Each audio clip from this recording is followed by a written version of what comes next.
come with me to try a new chicken spot. Drizzled Chicken. So far, they got the most confusing menu.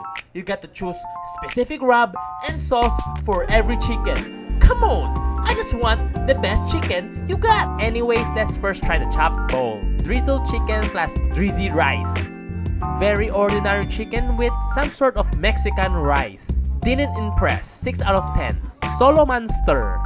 I think the chicken are all the same on the menu. Despite having powder, it lacks something. Let's try with the sauce. Chicken is pretty big but it doesn't satisfy your cravings.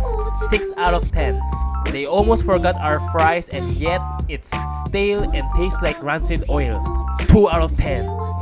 Lastly, the Bakzilla burger.